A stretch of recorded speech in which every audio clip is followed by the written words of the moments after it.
When it comes to WWE Bad Blood 2024, the biggest question I have is, why the hell didn't we have Taylor Swift's song Bad Blood as the theme song? Yeah, I'm not a Swiftie at all, but the marketing possibilities. Can you imagine the engagement and the traction that would happen if Taylor freaking Swift's song was the freaking theme song to this PLE? Money. We could have Taylor Swift front row taking a freaking shot at Liv Morgan. The amount of little girls that would have their eyes glued to WWE television as a little girl at one time that watched WWE, music to my ears. It's okay. I understand that it was an oversight. I'm not upset. I'm just disappointed. What's up, guys? Welcome to a prediction video for WWE Bad Blood 2024 in Atlanta, Georgia. If you can see hair color on my arm, please ignore it because I just got off of work. Cause baby, now we got bad blood. Okie dokie, let's jump into it. We have Bayley versus Nia Jax for the WWE Women's Championship. Nia Jax has not held this title very long, and while I would like to see her continue her reign, I feel like we might be getting a Tiffany Stratton cash-in. The problem is that I have a difficult time kind of envisioning where they go from there. I can foresee two scenarios. One in which Tiffany Stratton is somehow successful and wins the championship from Nia Jax, or the other scenario where Nia Jax retains her title and then she begins feuding with Tiffany Stratton. Or now I'm thinking of a third scenario where Tiffany Stratton cashes in and makes it a triple threat between her, Bayley, and Nia Jax, and Bayley ends up winning. This is why I suck at prediction videos, because I can't come up with one idea. No, genuinely, this is probably the one card on the match right now that I feel that I don't have a solid answer for. There's a lot of different things that I could see transpire. Because I also love the idea of Bayley winning the championship back and then doing a feud with Naomi and Naomi eventually becoming champion. And then we could let Nia Jax and Tiffany Stratton have a feud of their own without a title involved. Yeah, I don't really know. I'm gonna say Nia Jax retains. But Tiffany Stratton tries to cash in, or she acts like she's gonna cash in. Nia Jax. Damian Priest versus Finn Balor. Yes, I just tried to talk like Finn Balor. I feel like I did a terrible job. This one's been a long time coming. I am not on Finn Balor's side. I think Finn Balor is a whiny little bitch. No, because what it sounds like to me is that he can't be happy for his friends that were better and more successful than him when he wanted all of the spotlight and success for himself. What did he want people to do? Not have titles or not be successful just because he wanted to be? And I really don't think that he was the reason that any of them held their titles in the first place. I don't believe that the entire reason Damian Priest had his title was because of Finn Balor. Because let's roll the videotape and go back to any time that Finn and JD and whoever else in the Judgment Day, Dom, Carlito, while the original Judgment Day, while post Edge Judgment Day were together still, they were kind of screw ups. Damon would ask them to do one simple thing, and could they do it? No, they always needed Damian's help. Now, Finn was a ride or die, and he would show up and try to help, but I think he's been jealous from day one. I think he has been plotting from day one. I wouldn't be surprised if there are more behind the scenes plotting going on within the Judgment Day where they're going to turn on somebody else. I personally am ready for the implosion of the Judgment Day. I would like to see, ideally, all of them turn on Dominic Mysterio and possibly Liv Morgan and Finn being the one that are the masterminds the whole time, and then Dominic being left on his own and him having to eventually turn to his father, but then maybe he, feuds with his father first, and then they have to reconcile at the end of a feud, and then they can ride off into the sunset together. Okay, no, I don't see Dominic Mysterio ever not being a heel. Anyway, I think Damian Priest is probably going to come out on top. I still feel like Finn Balor's rage is going to continue to build. I think that that's the right move, because I don't think he's quite at his tipping point yet. He needs to get there, because I think that's when the ball will really start rolling on him just snapping and either becoming the demon or imploding the Judgment Day himself. But that whole we don't believe in leaders thing is bullshit. That man is a leader. He wants all the applause for himself. Rhea Ripley versus Liv Morgan for the Women's World Championship. I feel like I'm always running with the implosion of the Judgment Day, and I think that if I'm calling for Finn to take an L, then I'm also calling for Liv to take an L.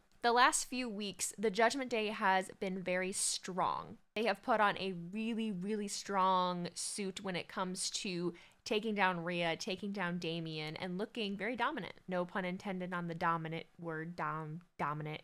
Rhea Ripley never lost her title. She never truly lost her title. She had to relinquish it, and when she tried to get it back from Liv at SummerSlam, you had Dominic interfere and take that from her. I do think it's time for Rhea to have her championship back and be mommy on top again. Now, what that means for Liv Morgan and Dominic Mysterio, I think it might kind of lead into the implosion of the Judgment Day, where both Finn is pissed off, Liv is pissed off, and maybe they conspire together and or Finn saying he took care of something for Liv, meaning that Raquel Rodriguez is showing up to help Rhea Ripley, because that would be a great callback as well. It would only be fitting that Dominic made it so that Liv Morgan could retain her title, and I think it would be sweet poetry to have Raquel Rodriguez show up and make it so that Rhea Ripley can take her rightful title back from Liv Morgan. I know that's going to upset a lot of people. I know that there's a lot of discourse when it comes to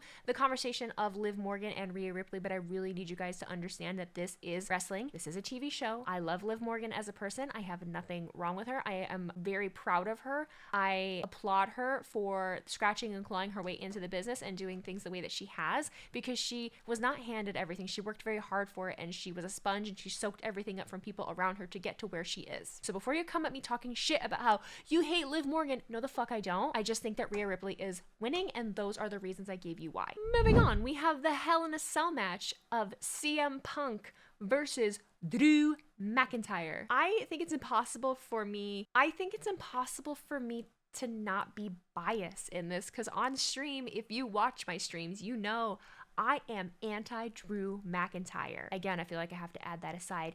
It's all because of the TV show. I like Drew McIntyre as a person, but take the microphones. Okay, now that we cleared that up, Drew drones on about the same shit every week. He has brought up no new material. He is still whining and crying about the same things that we have been whining and crying about since I don't even remember off the top of my head, I can't remember when he was the Jungle Cat. What fucking PLE was that? Memory problems. Oh my god, was that WrestleMania? I really have enjoyed this feud. I think despite the fact that it has gone on as long as it has, this is a testament to how to do a long feud. This is a testament how to continue to keep the fire and the coals burning in a feud. Drew McIntyre is a master at his craft, man. Like the way that he is able to utilize social media and utilize the things that real people are saying in order to accelerate his own agenda and the feuds he has with other people is just a testament to how good he really is. I feel like this needs to be the conclusion where Drew finally gets what he wants. He finally is able to put out the fire, and beating CM Punk would give him that satisfaction where he can lay this entire thing to rest. And if he does, I really don't have a foresight of being able to see where he goes from there. CM Punk, however, he laid out Ethan Page, and Ethan Page pulled the GTS right in front of him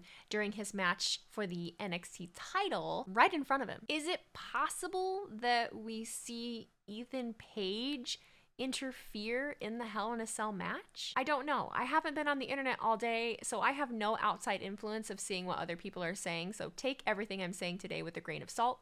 I have no Twitter influence because I haven't had time. I've been at work for 10 hours. I haven't read anything. But I don't think that the spot with Ethan Page was for nothing. Whether that means it's for Bad Blood or not, I do think we are going to see CM Punk and Ethan Page battle it out in some way. The only thing that tripped me up about that is that Seth Rollins just returned this week as well. But I think that Seth might have a score to settle with Bronson Reed. And so while Seth is settling his score with Bronson Reed, CM Punk could run a program with Ethan Page, be on NXT television for a little bit. I'm rambling. I think Drew McIntyre is winning this match, and I think it's going to be very gruesome, and I'm very excited about that. I don't think that AJ Lee will make an appearance. I don't think that Larry will make an appearance.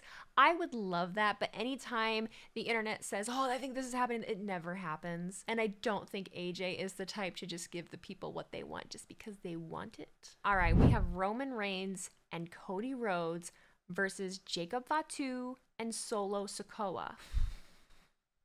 There's so many things that could happen. First off, I'm excited to see Jacob in action with two of his family members and then Cody Rhodes. It's not even a big 4 PLE and we get this.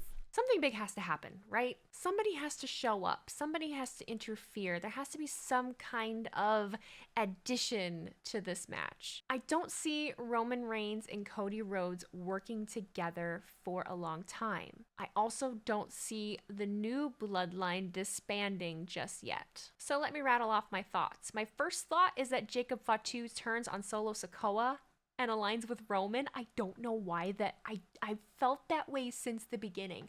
Maybe that's just because I want that to be what happens. But anyways, there are 3 other Samoans that I can think of that I know are around. Who's Longatoa? Was that Hukaleo?